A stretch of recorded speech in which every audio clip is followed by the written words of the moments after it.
Welcome back, Algebra Express. We are in Marecek 9.3. Today we are going to talk about the quadratic formula and solving quadratic equations using the quadratic formula. So I am not a big fan of the way they just throw things out at you on these notes. But if we want to get to the quadratic formula, that is our goal. We want to be able, in the quadratic formula we use to solve quadratic equations. So basically what we want to do is we want to start out with a quadratic equation. So we start out with a quadratic equation. It can be any quadratic equation. We just have to put it in standard form. Ax squared plus bx plus c equals 0. And our strategy to this thing is to be solving this thing using the completing the square technique. And before I go off and do this, I just want to say, I am not expecting you to regurgitate this thing note for note. I don't expect you to be able to replicate this thing. We're using this to get to the quadratic formula. And I'm kind of doing this because one of the things I really love about math is that these things should be self-evident. We can prove these things to ourselves. You don't have to take my word for it. There are processes and logical deductive steps that we can take to get at mathematical truths. So, with that said, I want to solve this thing using completing the square method. We talked a little bit briefly about completing the square. But one of the things, if I have ax squared plus bx, I want my x squared and I want my x term on one side. And I'm going to kind of move this constant to the other. So if I move the constant to the other, I'm going to subtract c from both sides. Okay, so I move the constant to the other side, and we really didn't have anything that's complicated when we did completing the squares. But if there's anything on this x squared, I don't want anything on the x squared. It's just easier to take a perfect square without things being on this x over here. And the way that we solve our perfect square magic number, we really need this thing to be a 1 coefficient on my x squared. So in order to do that, what I'm going to do is I'm going to divide everything by an a. So a divides off of this thing is x squared. I'm dividing this thing by a. So b divided by a. And this is going to be equal to minus c divided by a. So I divide everything by a to get it off of that x. So now I have like a 1x squared over here. Have a b over a x equals minus c over a. This is the step. Now I am ready to find that magic number, to add to both sides, and that should complete my perfect square. So if I'm looking at this thing,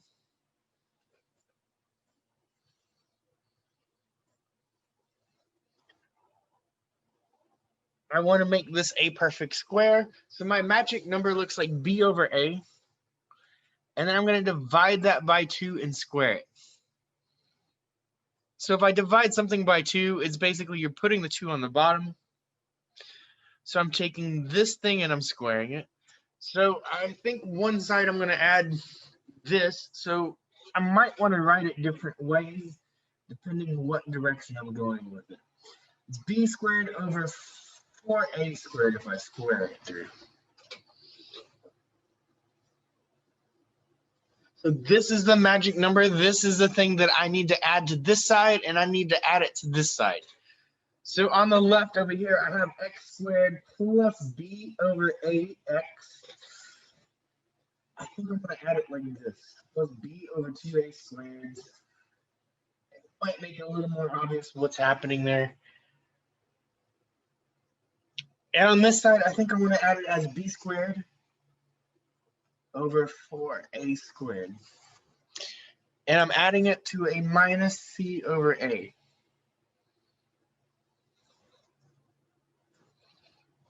Okay, so we're looking at this thing. If I'm looking at this left side, this thing should be a perfect square now. So this thing is a perfect square. I know it's got a lot of symbols in it, but this should look something like, what is this, x plus b over 2a, and I'm going to square that. This right side should look like b squared over 4a squared. This thing is fractions that I'm adding and subtracting. So if I want to add and subtract fractions, I have to find a common denominator between a and a squared. It's going to be a squared, and I need a 4 there. So I'm going to need a 4 and an a, 4 and an a. And if I do that, that looks like minus what, 4ac on top now. I have a 4a squared on the bottom. I got my common denominator like I want. So maybe do that in another step. X plus 2a squared. This is still the same. I want to combine b squared minus 4. This is all over the one common denominator of a squared. Now, I have completed my square. I have a complete square. I want to solve this thing, and so this is in the square root property chapters when we learned about these things. So if I have a perfect square, I can take a square root. Okay, so I want to take a square root. So let me draw a square root on this thing. Let me draw a square root on this thing.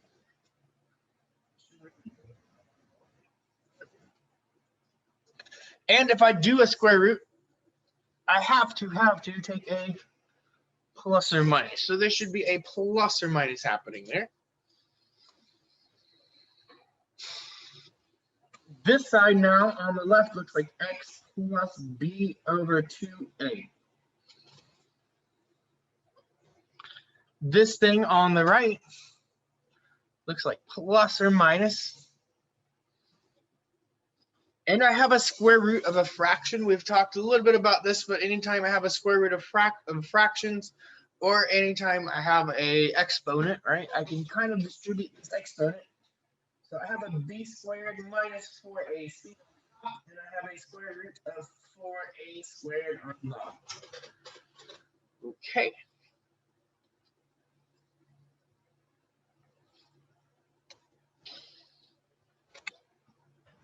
And now we're looking along this thing.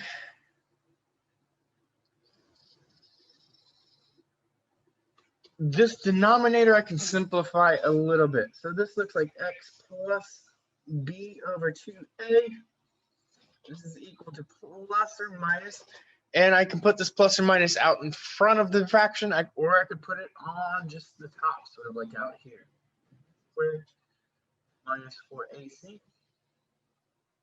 This thing on bottom is really 2a. So square root of 4 is 2. Square root of a squared is 8.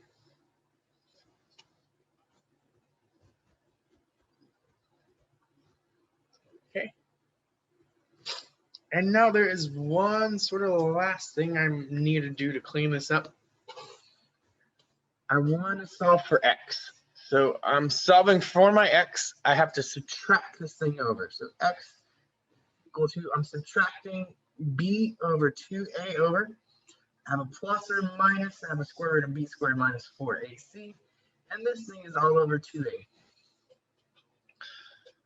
So now we're adding and subtracting like fractions. I think on there, minus b plus or minus the square root of b squared minus 4ac, all over 2a.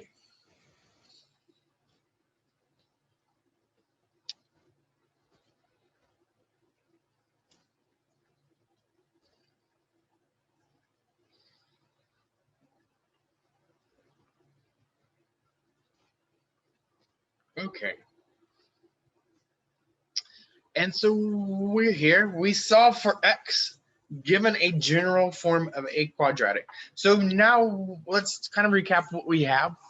We have a formula so that any quadratic that they give us, if it's in standard form and set equal to 0, we can use this formula to solve for our solutions of x. We can figure out what value of x is going to make that statement true when I go plug it back in.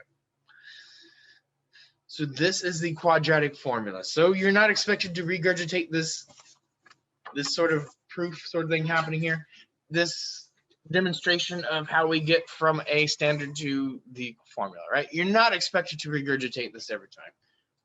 And I don't like saying you might have to memorize things in this class, but this might be one of those things that you kind of have to memorize. But I don't really think if you actually do your homework and follow along and try to do these things on your own, I think this thing will kind of implant itself in your brain just a little bit. We will use it probably enough, and you'll hopefully see it enough that it won't have to be through rote memorization, right? You will have a handle or a grasp of this thing by the time we get there. So in your notes, they just throw this thing out at you. They just tell you, here it is.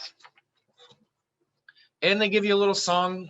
I don't remember exactly what song. I think it might be London Bridges or something. There's a few different songs you could use to try to maybe help you memorize this thing. Little Bunny Foo Foo. There's Twinkle Twinkle. I think some of them might even be the same chord progressions.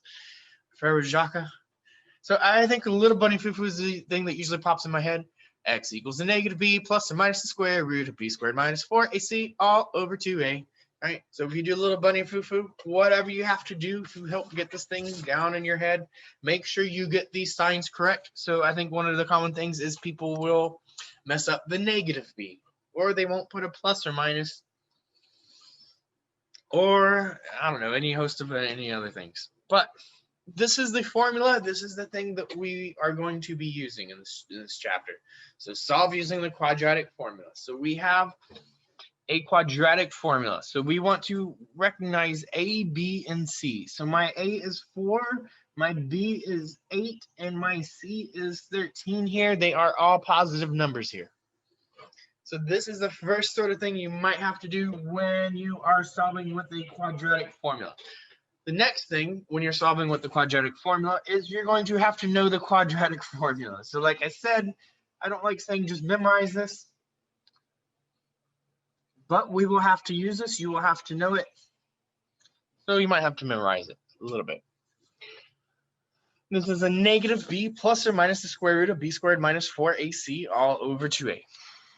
X equals a negative b is a negative 8 plus or minus the square root of b squared is 8 squared minus 4 times a, which is 4, times c, which is 13. So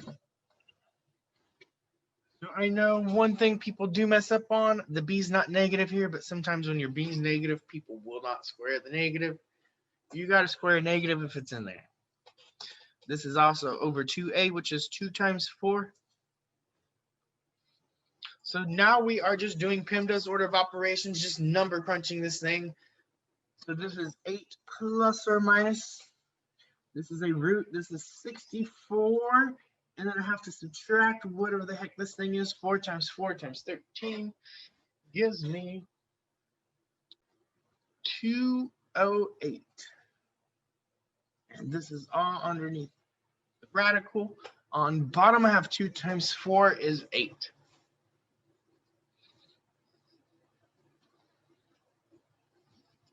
The other thing people really mess up with on is the sign here. So make sure you're getting the sign of the second half correct. There is a minus in the formula. These 3 things were positive, so overall I have 1 negative that I have to count for. So overall, this thing should be negative. So I'm doing 64 minus 208. This should be overall a really negative number. I'm doing small minus big. So taking these mental notes of what sort of numbers you should get is probably good practice. And so now we have this thing. There's a little bit of cleaning up I can do. I can do a little bit of cleaning up. Then that minus 144. So root 144 is going to be, that is a perfect root. That is 12. So this looks like 8 plus or minus. This thing looks like 12. The negative here, don't forget your negative in a square root. That's going to put an I on that 12. And on bottom, we still have 8. So this, I've mentioned this before, but if you want to write it out like this, there's actually some simplifying you should really do with this if you write it out like that. I think everything is divisible by 4. You have to divide this by 4, this by 4, this by 4. So if you want to do it that way, you can do it that way. The way that I would do it is I would split this back up apart. across this addition subtraction. So kind of like when we add and subtract fractions, we can put them together. Here we can break them apart. So this is like an 8 over 8. This is like a 12i over 8. And if I do that, I can simplify this out a little easier. This is 8 over 8 is going to give me 1. I have plus or minus 12 over 8. I can divide both by what? 4. This is going to leave me with 3/2 and an I. So I know the I is on top here. I can put the I out in front as well. It is the same thing. 8 over 8 is 1. 12 over 8 is 3/2.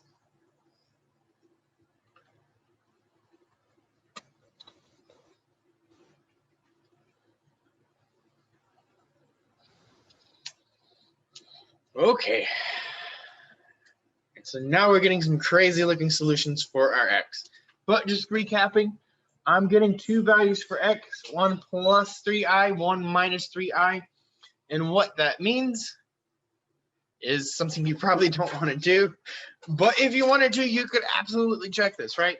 So one of them looks like 1 plus 3/2 I. So that is one solution I could check. X equals 1 minus 3/2 I is another one I could check. And it would look ugly, but we could do it 4 times. I'm definitely not going to do it any further than this. But this is what we're sort of saying here, right? Plus 13, and this should give me a 0. So that's a crazy thing to do, and I'm not going to do it. But that is what we're saying. When we go plug this thing back into our x, it should make this thing true.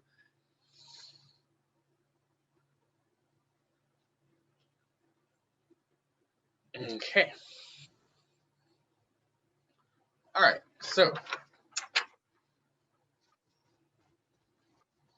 the next thing we're looking at here, we got our quadratic formula. We solved our quadratic formula. Now we can use it to solve things. Okay, so noting contrast compare between number 1 and number 2. You might notice number 1 was in a certain form. It was in standard form equals to 0. So it was straightforward with how we use the quadratic formula. This one is not so quite straightforward. You're going to have to set one side equal to 0. So there are a few ways. I could subtract the x squared. I could absolutely do that. You'd have a negative leading coefficient. And so this is probably all personal bias. But I think if I move things, I'm going to keep this thing positive. And like I said, probably just personal bias. You could do it the other way, and you should get the same answer. So this is x squared. If I want to move this to the other side, I have to subtract 4x, and I have to subtract 1. So I know I'm doing two things at once. Hopefully it's not going too fast. X squared minus 4x minus 1 is going to give me equal to 0. Okay, good. So I want my A, I want my B, I want my C. That's what I want to pick off first, A, B, C. What is my A? So I don't see it here, but my A is 1, my B. So now here's where you got to be careful with your signs. My B is a -4, and my C is a -1. So if it has a negative sign on there, you have to take the negative sign. Okay, so solving things with the quadratic formula. First step is to set it in standard form equals to 0. If it's not in that form, set it equal to that form.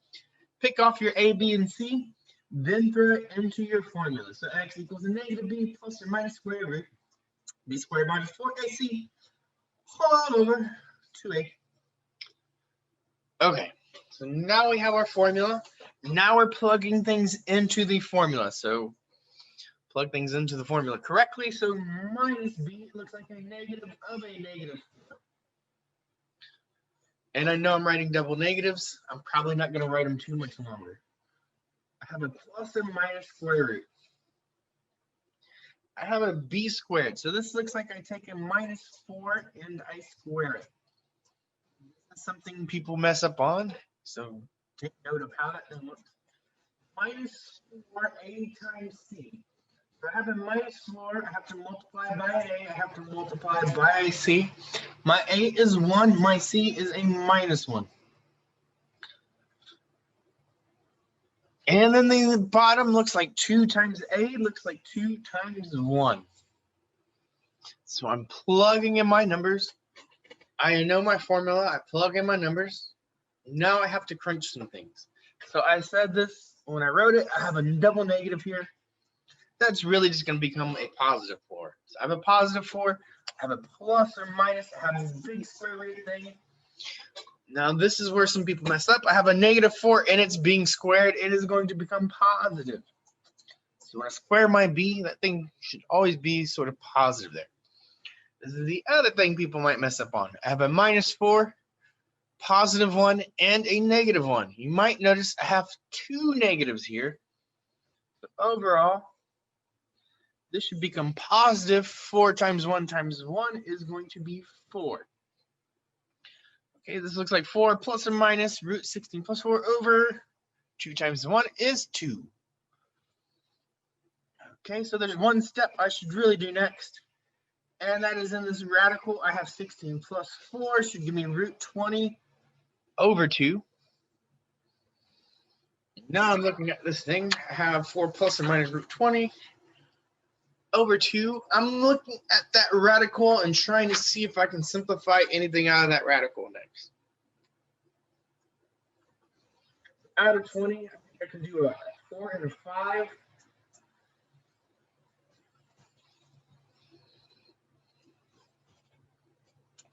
So if I want to simplify this radical, it looks like 4 plus or minus root 20. Another way to write that is 2 radical 5 is how I'm simplifying this thing. And this entire thing is still over the number 2.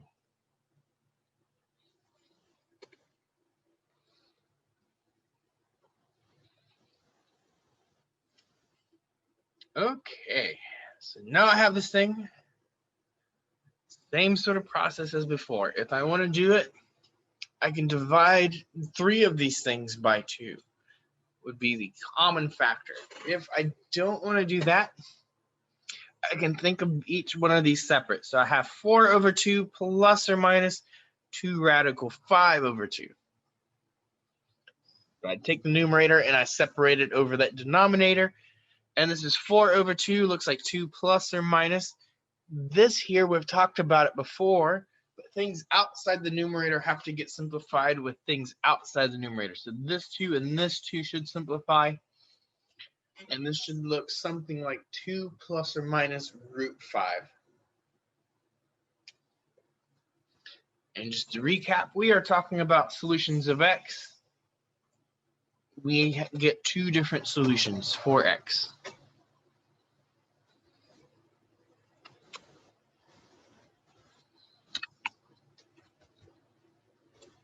If we wanted to go plug that thing back in, it should make that original thing true. Not the prettiest thing to do in this situation, because this is what, an irrational number. It's got a root of a prime. This thing is going to make it irrational. It's not a pretty number. But if we wanted to, it should work for this equation when we go plug it back in. So the next thing we want to do is we have a word problem. So we're still in solving these things with quadratic formula.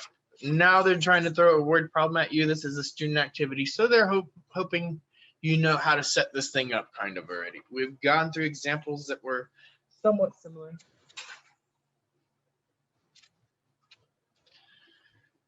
So the revenue in dollars from sales of x passes to an amusement park is given by this function r of x equals minus 0.02x squared plus 24x.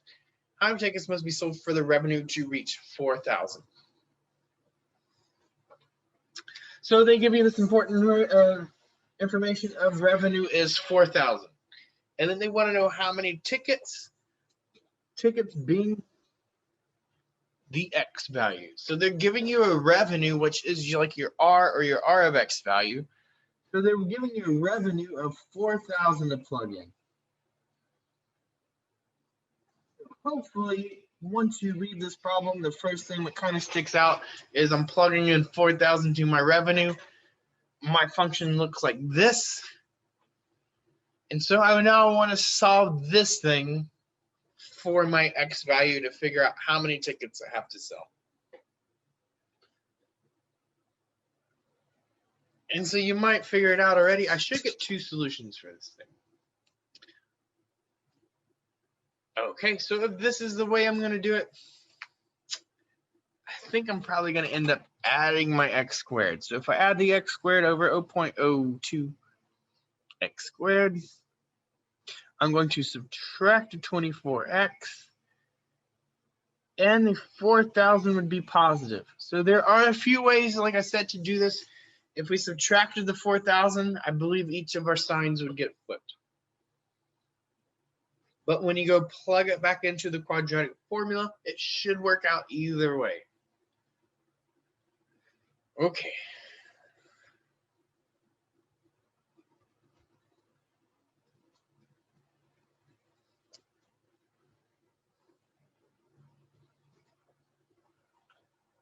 And if you wanted to divide everything by 0.02, I think you could probably do that. It's just going to make some of your numbers larger, some of them smaller. I'm not sure it's going to help a whole lot here. Okay, so if we look at this thing, I believe my A value is what? 0.02. My B value is a minus 24, and my C value is what? 4,000. Okay, so this is not the prettiest function to try to figure out, but if you had any other way besides the quadratic formula to do this, or if you know any other way besides the quadratic formula to do this, it is going to be really probably messy, right? The easiest way is the quadratic formula with this thing.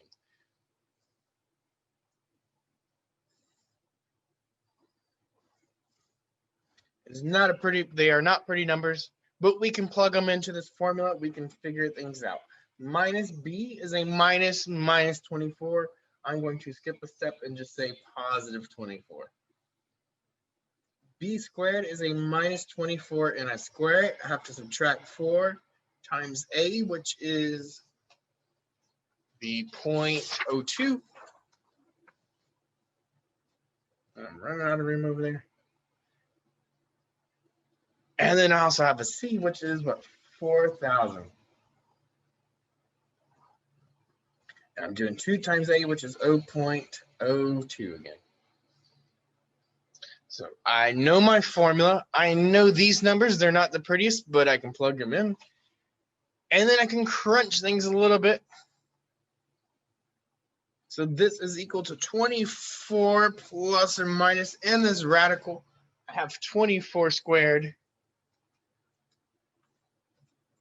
is 576. I have 4 times 0.02 times 4,000. There is one negative between all three of those numbers. And if I multiply those three numbers together, they're going to give me 320. This is 2 times A. This is 0.04 now. 2 times 0.02. So now I'm working with this number. Okay, so this is 24 plus or minus root of 576 minus 320 is going to give me 256. And I'm doing this, I'm going to divide it by 0.04 when I get done with it. Ooh, so root 256 is an even number. It is the number 16. So this looks like 24 and plus or minus 16 over 0.04. Well, I have two different numbers now. I should probably really separate this. I have 24 minus 16 over 0.04, and then I have 24 plus 16 over 0.04. 24 minus 16 divided by 0.04 this one, and remember these are solutions for my x. This one is giving me 200, 24 plus 16, and I divide that by 0.04. This one is giving me 1,000.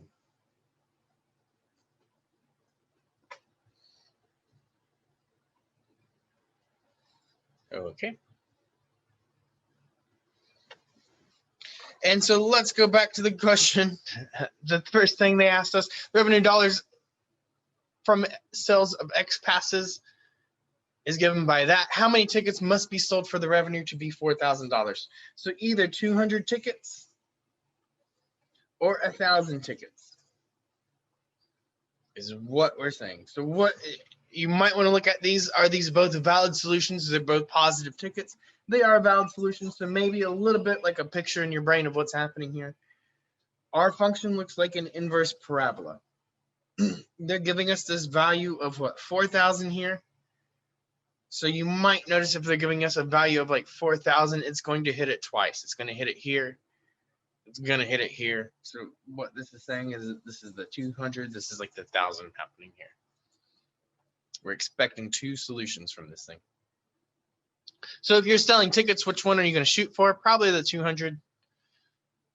What was in the middle? 600? I believe 600 would be the peak of this thing. Minus b over 2a.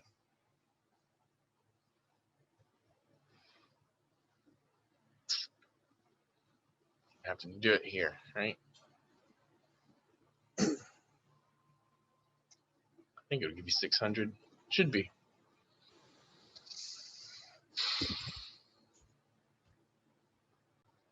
Yeah, so the peak should be happening around 600. I hadn't figured out the revenue from it. But the x value should be 600. The minus b over 2a is what I'm doing for this thing. Minus b over 2a. So take minus 24 over what? 2 times 0.04? Should give you 600. So you probably don't want to be trying to sell any more than 600 tickets if you were doing this problem in real life and you were the person selling tickets. But you will get a profit or a revenue of 4,000 whether you sell 200 or whether you sell 1,000.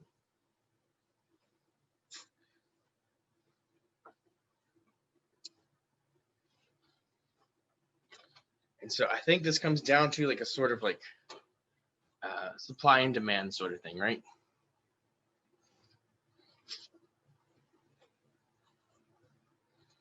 There's too many tickets. The cost of the ticket's going to go down. You're overpopulating it, right? Okay, so this isn't the prettiest problem if I'm being honest, but it is doable. And it's doable because we got something like the quadratic formula we can plug into and we can solve.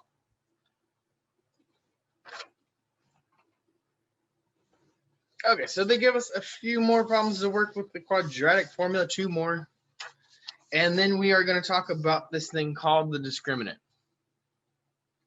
So the process is still the same for these. If it's not set equal to 0, set it equal to 0. Make sure it's in standard form. Pick off your A, pick off your B, pick off your C. So my A here is 3, my B here is 7, my C here is a -2. After we do that, we plug it into the quadratic formula. X equals -b plus or minus the square root of b squared minus 4ac all over 2a. Okay. Now that we know our formula, I know my A, B, and my C. I can plug my A, B, and my C into my formula. X equals a -b is a -7 plus or minus the square root of b squared looks like 7 squared minus 4 times A times C looks like 3 and a -2 all over 2 times A, which is 2 times 3. So I know my formula, I know my A, B, and C. I should be able to plug in my A, B, and C. And so I'm hoping you're trying these things before you see me putting them down. Hopefully you're going right ahead and just doing these things right ahead of me. You can skip through my work a little bit quicker then. Okay, so we're trying to find our X is a -7 plus or minus the square root. So we got to crunch a few things in the square root. 7 squared is a 49.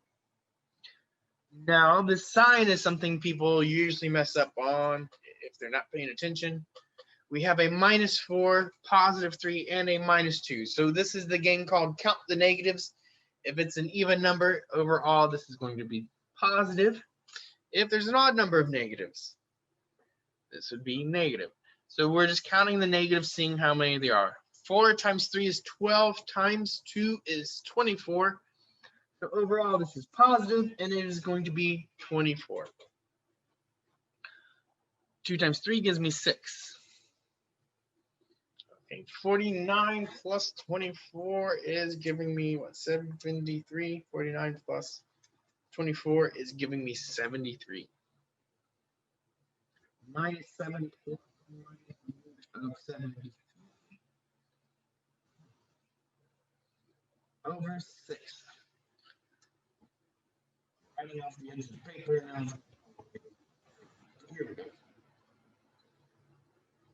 Now I'm looking at this. I'm looking at root 73. And this might be a little hard. You might look at 73 and you might have to type that in a calculator or something. But 73 is prime. There's nothing we're going to do to factor 73 anymore. So you're looking at this. You're saying, how can I simplify this? Well, I can't simplify it. It's prime. There's not a lot of things I can do between 7 and 6. I think that might be the final solution. It's not the prettiest, but there it is. -7 plus or minus root 73 over 6. I don't think there's any way to clean that up and make it look prettier. Now we look along here.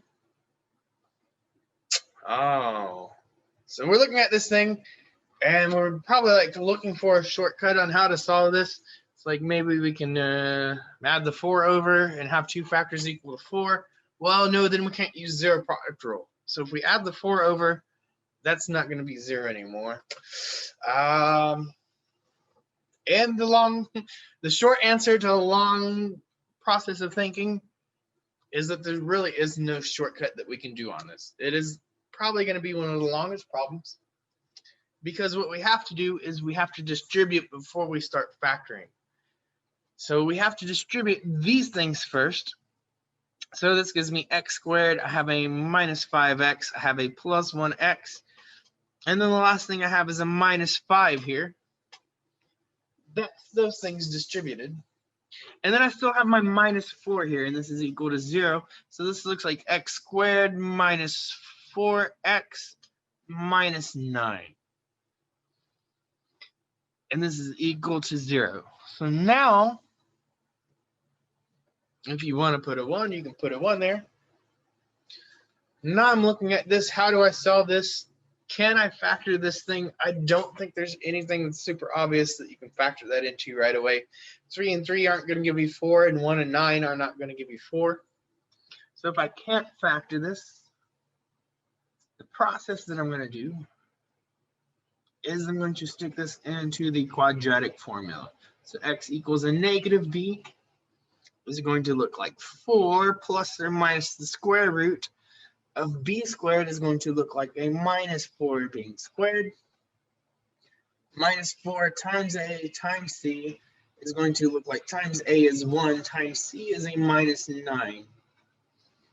Over 2 times a looks like 2 times 1. So this looks like 4 plus or minus. In the square root, I have 4 times 4. They are both negative, but when I multiply them together, it's going to give me overall a positive. So that is the left side. The right side over here, I have a negative and a negative. I have 2 negatives. 2 negatives overall is going to make this positive. 4 times 1 is 4 times 9 gives me 36. And this is happening all over 2. So this looks like 4 plus or minus root 16 plus 36 is going to give me root 52 over 2.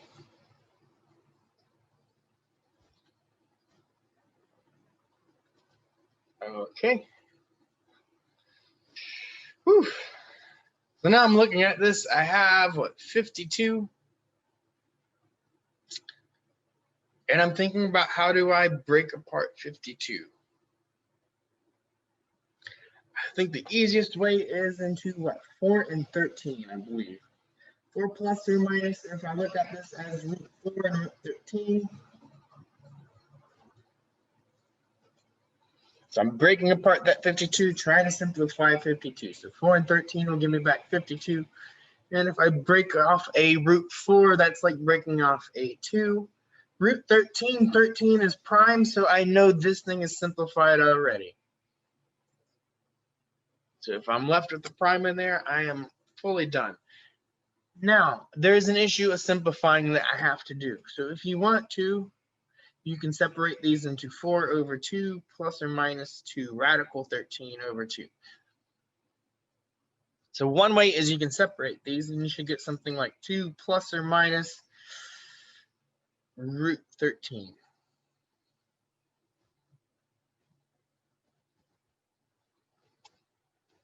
So if you want to separate it like that, that is the way that would suggest. There is one other sort of way maybe you can do this.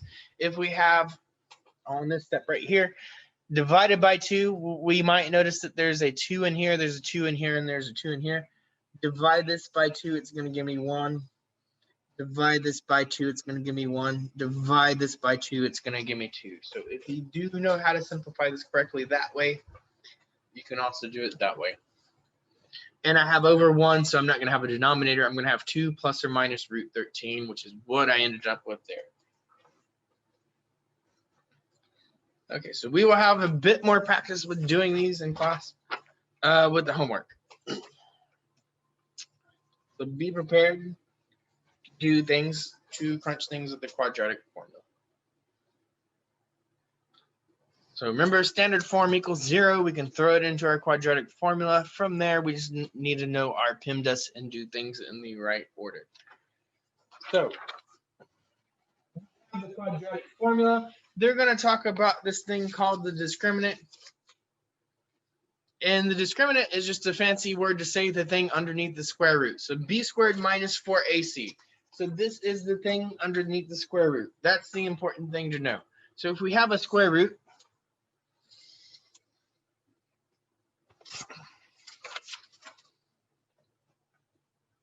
and we can plug in other stuff, but we're talking about this thing under the square root.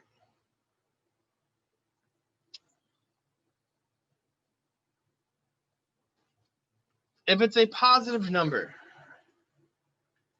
okay, so if it's a positive number, what are our solutions going to look like versus if it's a 0? So put some sort of positive number in here, and you can throw in numbers if you want. Just create numbers for A and B if you wanted to. You could create a positive number for that thing underneath there. So if you wanted to, you could think about everything just being positive underneath the square root. That's going to create solutions. It's going to create 2 real solutions is what's going to end up happening there. Versus what happens if we throw in a 0 underneath the square root. So I'm just coming up with numbers for A and B just to have an example. I'm not even paying attention to what they are. But this is what it looked like if it was positive. This is what it looked like if it was 0. So if it's positive, I think it's pretty obvious you're getting 2 sort of numbers out of here. There's no imaginary numbers in here. We're going to have a positive square root. So this is the way you're going to get 2 real solutions. This way, you're going to have a minus 2. You're going to have a minus 2 plus or minus 0 over 6. We're going to add 0 for one. We're going to subtract 0 for the other. You might notice this is really just the 2 6 happening over twice. And so what's happening here is we're going to get 1 real, but it's going to be a repeated solution, which is why it's happening once. So we talked a little bit about this before. When we get a repeated solution, this would be that sort of scenario. This is going to give us 2 real. And then the other thing to sort of think about is what happens if we have a negative underneath the square root. So if we have a negative in a square root, this thing is going to give me imaginaries. And you might notice, but I'm going to end up getting two different solutions, and they're both going to be two imaginary solutions. So just by looking at the sign of the thing that's on the square root, whether it is positive, negative, 0, we can determine what sort of solutions this has. So just recapping again, positive is going to give you two real solutions. The 0 is going to give you that repeated solution. So whether we add 0 or subtract 0, we're going to end up getting the same number. And so it's going to end up repeating itself. And so we're going to end up with really one solution, but it's really two of them there. So we still would get our two solutions. We get one with the multiplicity of 2, is what we're going to end up saying. If it's negative, that's where we're getting imaginaries. We're going to get two of them.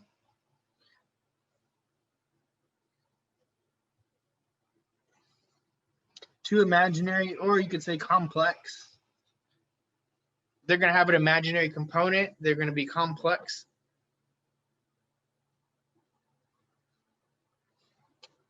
At 0 solution. Getting ahead of myself a little bit.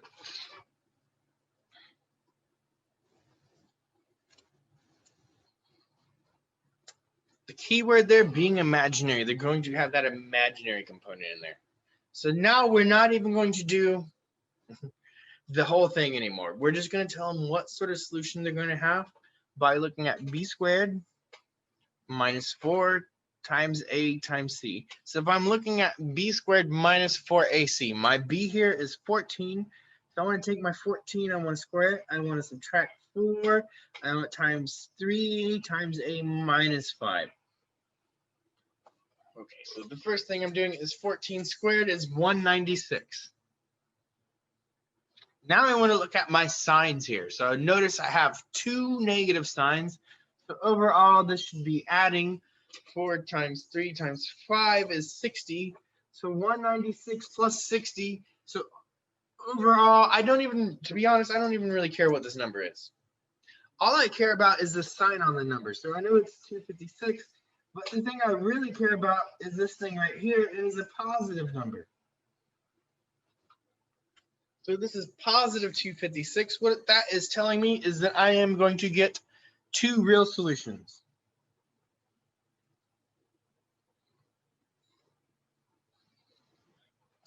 And that's all they want you to do for this. So if we ended up doing the quadratic formula, we should end up getting two real solutions out of this thing. So all we're looking at for these is looking at b squared minus 4ac. If I'm being honest, I'm not sure I would give you this problem just by itself. This is one of those sorts of things I think it's better just to like have to know and to be able to check these sorts of things, to notice these certain patterns will end up helping you. They'll end up helping you when you have to do the quadratic formula.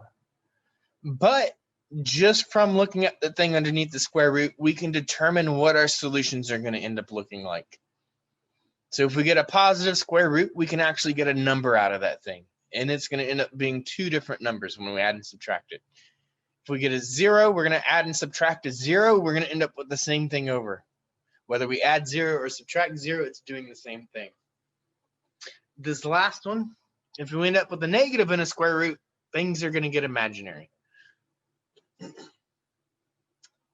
So this is just asking yourself, what is in the square root? B squared minus 4ac is that thing. And so we're looking at 10 squared minus 4 times 3 times 15. So I'm looking at 100 minus, and I'm already looking at this thing. Pretty sure it's going to be negative overall because this is minus 180. And so if it's negative, what we're getting is two imaginary.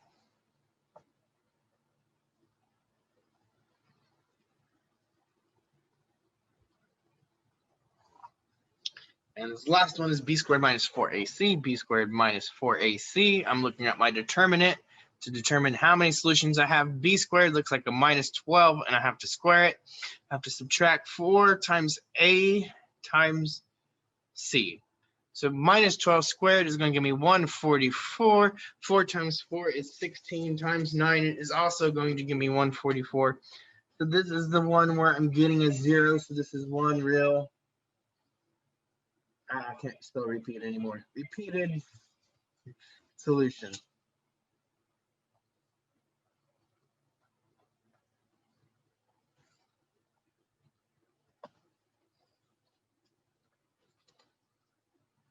Okay, and that is the introduction to the quadratic formula.